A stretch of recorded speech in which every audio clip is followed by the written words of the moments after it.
Going back to the LG washing machine, you know, backstory here is the Pulsator, which is this thing at the bottom of this LG machine, which takes the place of the agitator, originally came off of the motor spindle, and I just replaced it, put it back on. I didn't actually replace the part. And of course that wasn't good enough. So the fact that this spins free tells you there's a problem. It shouldn't be doing that. So I realize now that that part is bad. There are splines. There are splines inside here where this thing goes that are worn off and broken. I assume they're probably plastic or whatever. So I realize I have to replace it. So I have the replacement part, and I'm going to go ahead, get this off of here, and get the new one on. I'll just show you the steps quickly. Do this particular job, all I should need is just a small screwdriver to help pry the cap off. I'm going to need a Phillips screw to take the old bolt off that I'll show you once I get there, and a 10mm to put the new bolt on.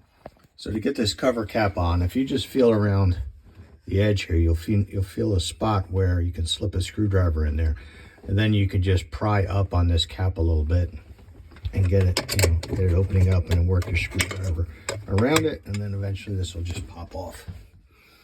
So it just is held in there by these clips and a couple of pins to locate it. Not a big deal. Now we look down here.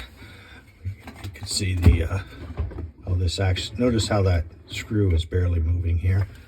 So we'll pull that out with the Phillips. Loosen this up. Okay, now it's kind of off of there. What I've been able to do is just pull this whole thing up by leaving the screw partially in there. There we go. The disgusting old one is off. Disgusting old one is off. Sorry about the finger in the picture. If I roll this over here, the splines I'm talking about are in there.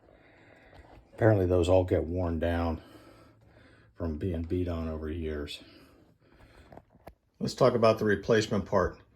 You can buy apparently the original LG replacement Pulsator for about $130.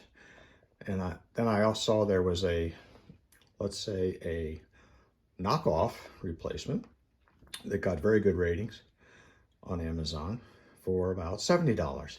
And I thought, what do I want to do? Do I want to use another one in a piece of crap parts that didn't hold up, or do I just want to try something else and save myself some money? So that's what I did. I bought the cheaper one and hope, can it really be any worse than this piece of junk? Probably not. It did come with a new bolt. So all I gotta do is drop this back on, put the bolt in, put the cap back on, and in theory, we should be in business. I want to point out, before I replace this, that when this Pulsator, the original Pulsator, first threw itself off of here, this washer that's right here had come free, and I found it just laying in the bottom of the machine. So, there should be an odd-shaped, kind of a squared-off washer there, I believe, even with the new piece. I did notice there's a, there is a washer there, but I'm just going to stack them and see how that works out.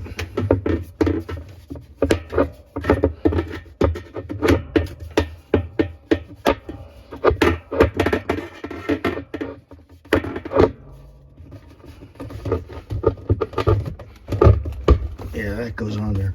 That goes on there much harder, which is encouraging because it should be on those splines. It still spins kind of free, but I can tell it's on the motor. I can tell it has more resistance now. So we're just gonna bolt that in there. Bolt is in place. Pretty snug. Just put the trim cap back on here. And that should do it. I'll give the green light to run another load and we'll see what happens.